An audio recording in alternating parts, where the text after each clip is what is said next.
찬양하겠습니다. 486장.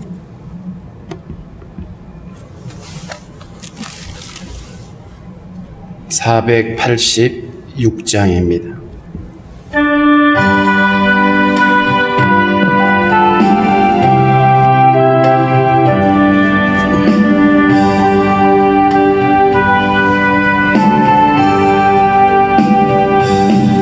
이 세상에 근심된 일이 많고 참 평안을 몰랐구나. 내 주 예수 나로라 부르시니 고 평안이 시리로다. 주 예수의 구원의 은혜로다. 참 기쁘고 즐겁구나. 그 은혜를 영원히 누리겠네. 고 평안이 시리로다. 이 세상에 곤고한 일이 많고 잠시는 날 없었구나. 내 주 예수 날 사랑하시오니 고 평안이 시리로다. 주 예수의 구원의 은혜로다. 참 기쁘고 즐겁구나. 그 은혜를 영원히 누리겠네. 고 평안이 시리로다.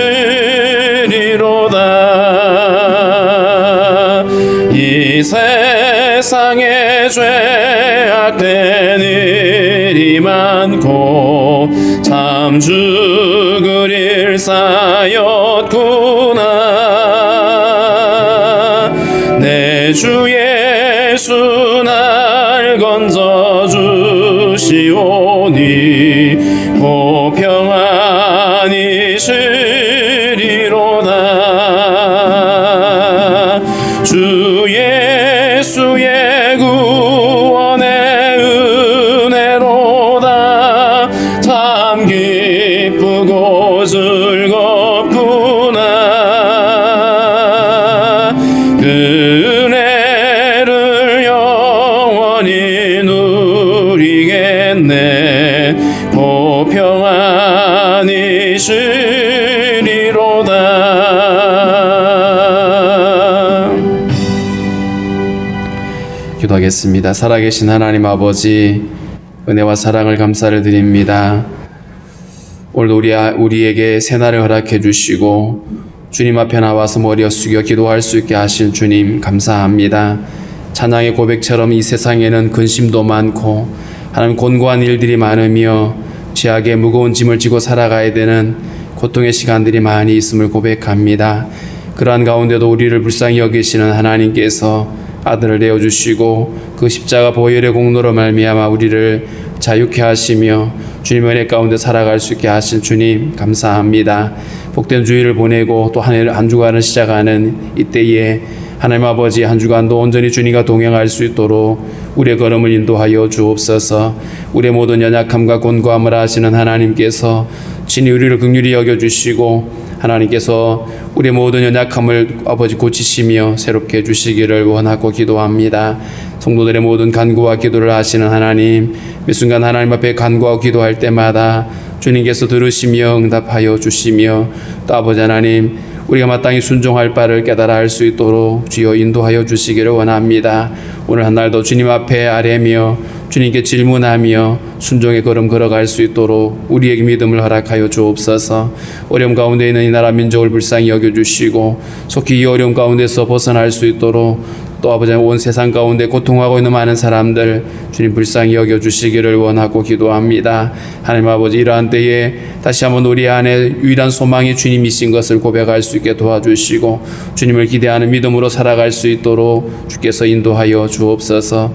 오늘도 하나님 아버지, 성도들 한 사람 한 사람 주님께서 붙잡아 주시고 함께하여 주옵소서. 주신 말씀 우리가 잘 이해할 수 있도록 주의 성령께서 함께 주시기를 소망하며 예수님의 이름으로 기도하옵나이다. 아멘. 337장 찬송하겠습니다. 337장입니다.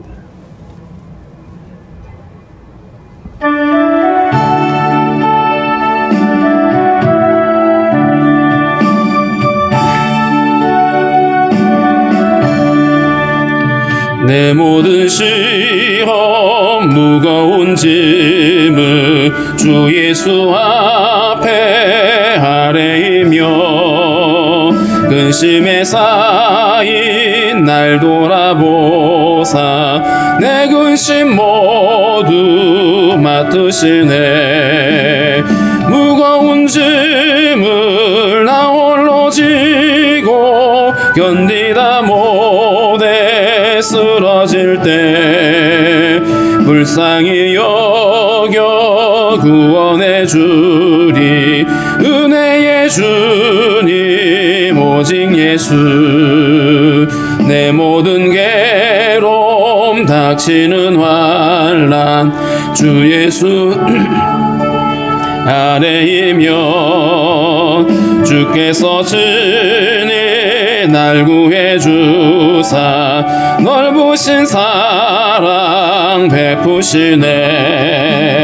무거운 짐을 나 홀로 지고 견디다 못해 쓰러질 때 불쌍히 여겨 구원해 주리 은혜의 주님 오직 예수. 내 짐이 점점 무거워질 때 주 예수 앞에 아뢰이며 주께서 친히 날 구해 주사 내 대신 짐을 져주시네. 무거운 짐을 나 홀로 지고 견디다 못해 쓰러질 때 불쌍히 여겨 구원해 주리 은혜의 주님 오직 예수. 마음의 시험 무서운 죄를 주 예수 앞에 아뢰이며 예수는 나의 능력이 되사 세상을 이길 힘주시네. 무거운 짐을 나 홀로 지고 견디다 못해 쓰러질 때 불쌍히 여겨 구원해 주리 은혜의 주님 오직 예수.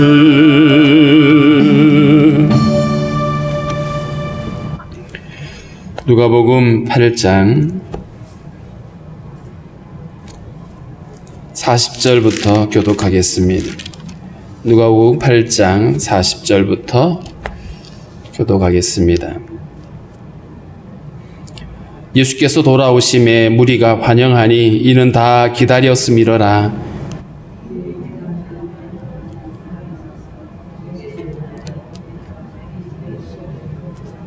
이는 자기에게 12살 된 외딸이 있어 죽어감이러라. 예수께서 가실 때에 무리가 밀려들더라.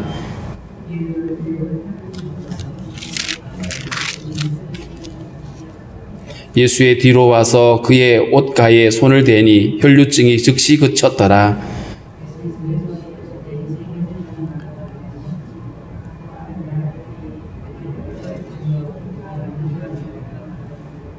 예수께서 이르시되 내게 손을 댄 자가 있도다. 이는 내게서 능력이 나간 줄 알미로다 하신대.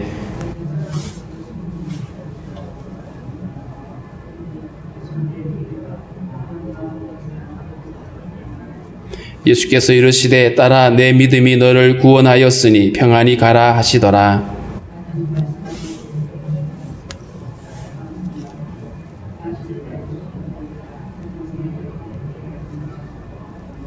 예수께서 들으시고 이르시되 두려워하지 말고 믿기만 하라. 그리하면 딸이 구원을 얻으리라 하시고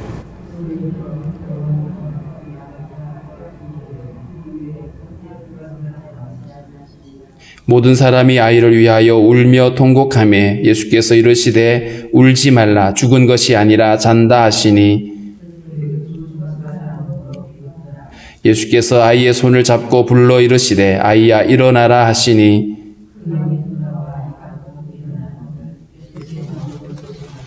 같이 있습니다. 그 부모가 놀라는지라. 예수께서 경고하사 이 일을 아무에게도 말하지 말라 하시니라. 아멘.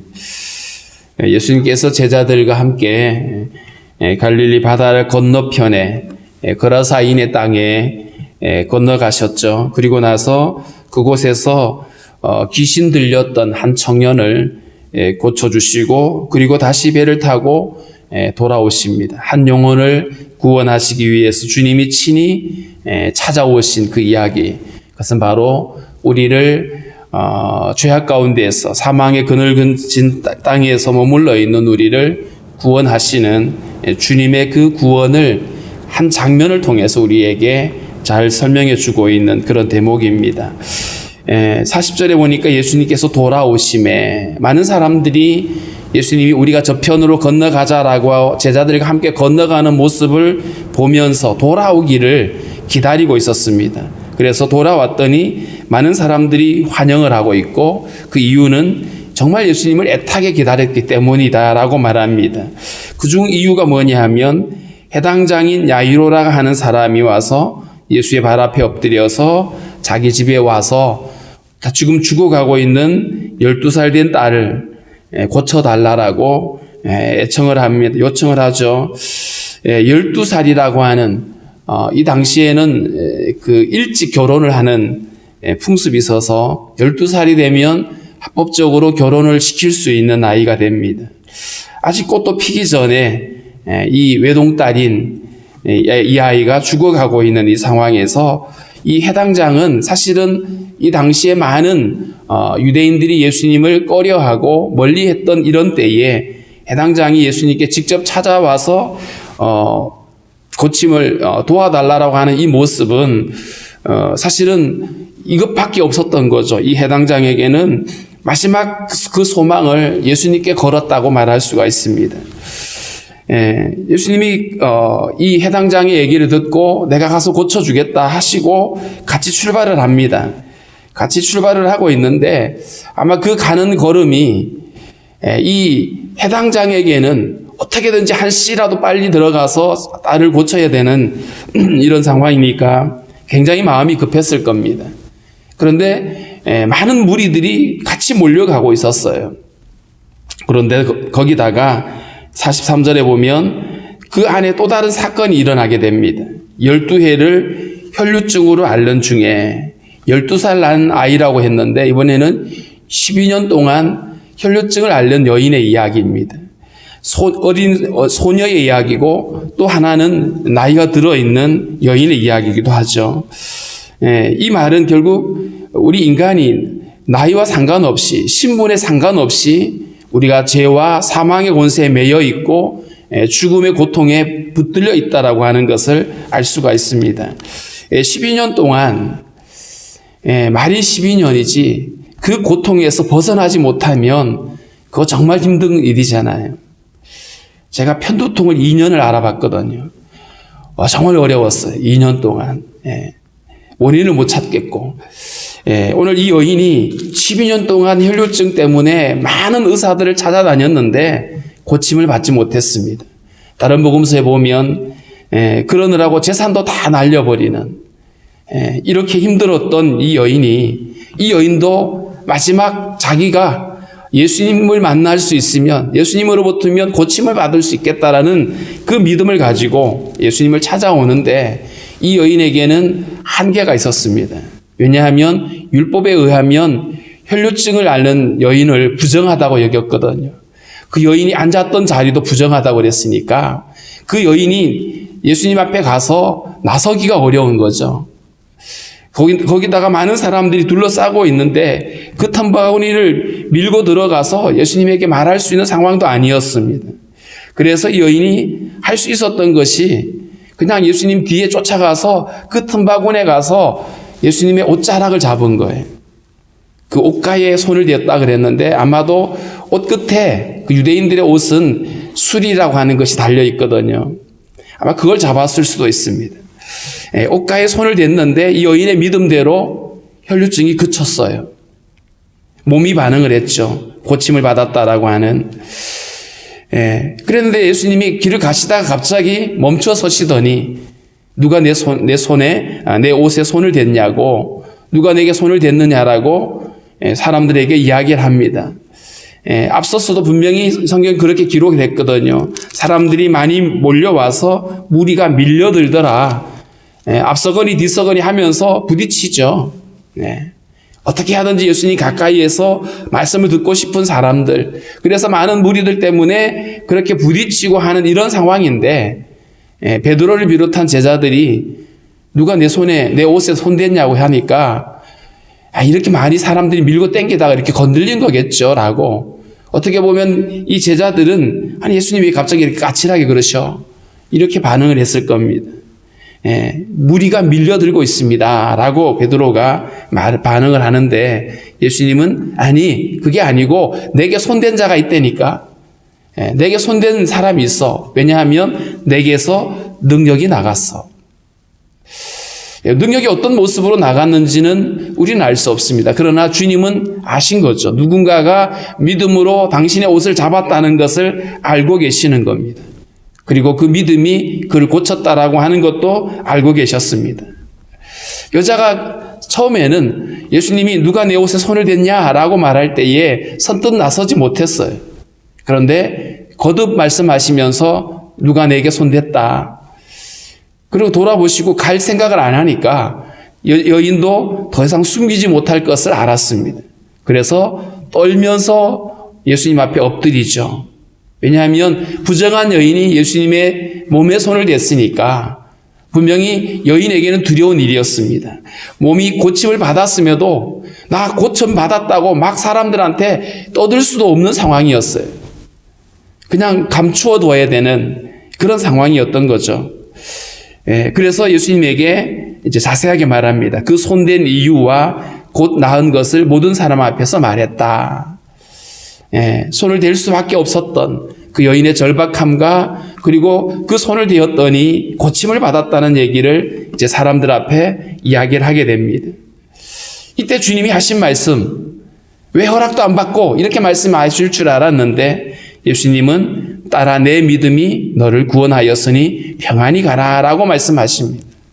예수님이 굳이 그 자리에 서서 누가 내 옷에 손을 댔냐라고 하신 이유가 바로 여기 있었던 거예요. 여인은 고침을 받았지만 그 고침에서 그렇게 몸은 반응을 했지만 그런데 사람들한테 말할 수 없는 부정한 몸을 가지고 예수님의 몸에 손을 댔다라고 하는 이것 때문에, 허락받지 않고 그렇게 했다는 이유 때문에 말할 수 없는 그 여인, 그 마음에 여러 가지 모든 복잡한 것들을 주님이 한 방에 날려버리신 거죠. 네 믿음이 너를 구원했다. 평안히 가라라고 말씀을 하고 있는 이 예수님의 선포는 이 여인의 어떤 육체의 짐뿐만 아니라 마음의 짐까지 다 벗겨버리시는 주님의 은혜인 것을 알 수가 있습니다. 여기서 우리가 무엇보다 또 하나 알 수 있는 것은 이렇게 많은 사람들이 그렇게 밀려가면서 예수님의 몸에 부딪히기도 하고 이렇게 했는데 믿음으로 나아가지 않으면 어떤 기적도 일어나지 않는 거예요. 그런데 이 여인이 믿음으로 옷자락을 잡았더니 고침을 받았더라. 사도행전에 보면 그 사도 바울이 지나가는 곳에 그림자라도 지나가면 나을 거라고 하는 믿음을 가졌던 사람들이 있었어요. 그리고 실제로 그런 기적이 일어나기도 했죠. 그러니까 믿음이 이처럼 놀라운 기적을 우리에게 가져다 준다는 사실입니다. 그런데 믿음이 아니면 손을 100번 잡아도 믿음이 아니면 어떤 기적도 어떤 역사도 일어나지 않는 것입니다. 믿음이 우리를 구원하고요. 믿음이 우리를 고치게 하시는 거죠. 성도들에게도 이런 믿음의 기적이 일어날 수 있습니다. 몸이 아플 때에 우리가 내 몸에다 직접 내가 손을 대고 하나님께 기도할 수 있습니다. 유명한 신유자가 신유의 은사를 가진 자가 와서 손을 대지 않아도 내가 믿음으로 구하면 주님이 고칠 수 있어요. 어느 분이 저한테 막 무릎이 아프다 그러시길래 무릎에 손 대고 기도하셔요. 하나님 얼마든지 고치실 수 있어요.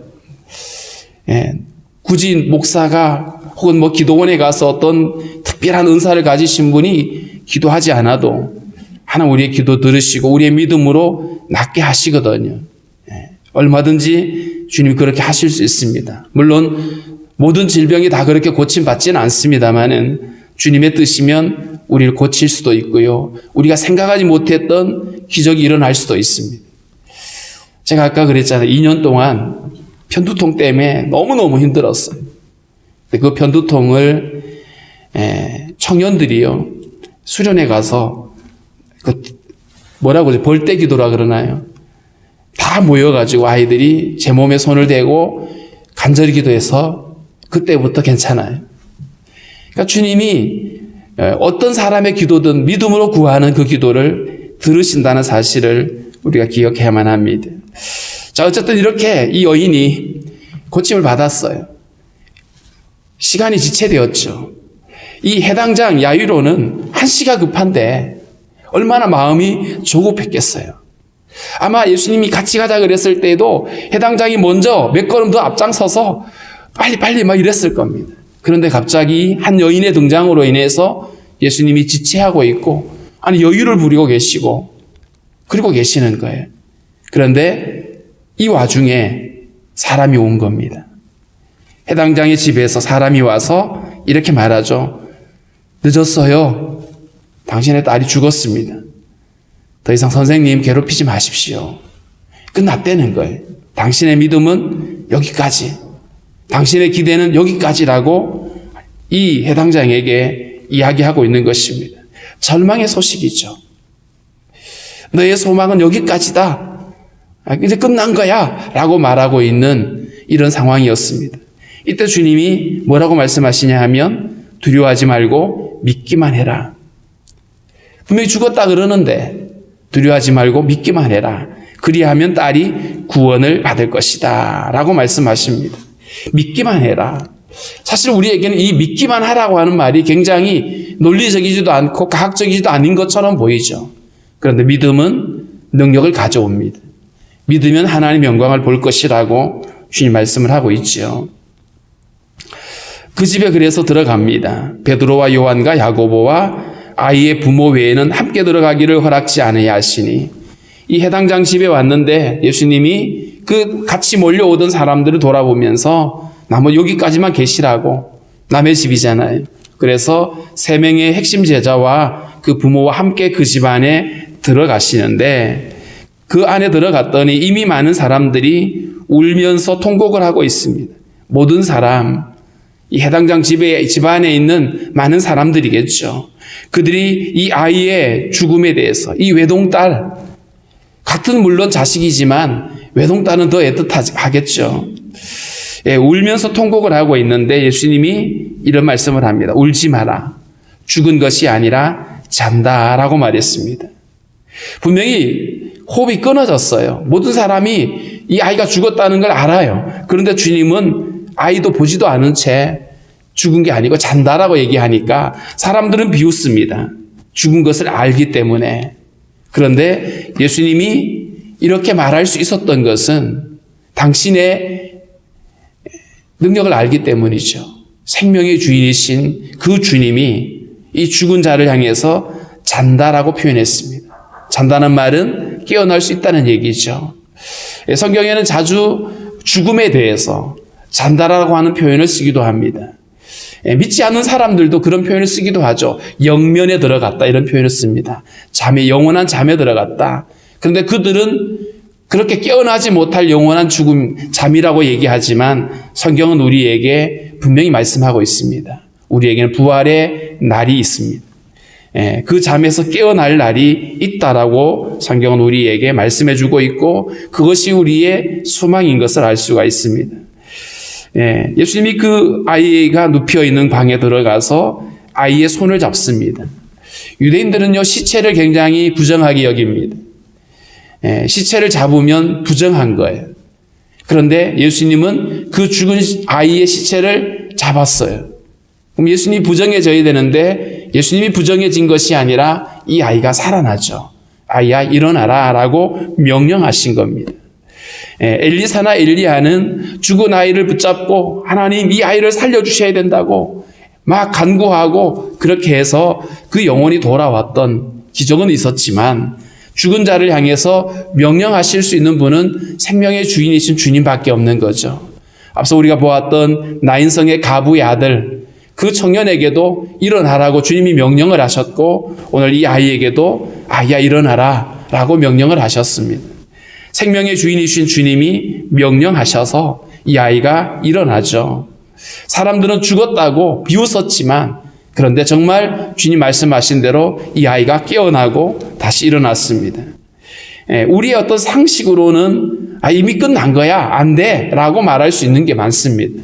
이게 우리는 훨씬 더 논리적이고 상식이고 과학적이라고 생각을 합니다. 그런데 주님에게는 그것을 뛰어넘죠. 그래서 주님의 능력을 우리의 어떤 상식으로 제한시키는 것은 옳지 않습니다. 주님은 우리의 상식을 뛰어넘어서 우리의 생각을 뛰어넘어서 역사하실 수가 있기 때문에 그렇습니다. 아이가 일어났습니다. 영이 돌아와 아이가 일어나거늘 예수님께서 이 아이에게 먹을 것을 주라라고 명령하십니다. 먹을 것을 주라고 하는 말은 살아났다는 증거이겠죠. 그리고 만약에 예수님이 이렇게 그냥 살아난 걸 보고 그냥 가셨으면 아마 어른들이 아이한테 먹을 거 줄 거 생각보다 살아났다라고 하는 즐거움 때문에 막 그러느라고 아이가 좀 지쳤을 수도 있습니다. 예수님은 이 아이의 필요를 아셨고 먹을 것을 주라고 명령을 하십니다.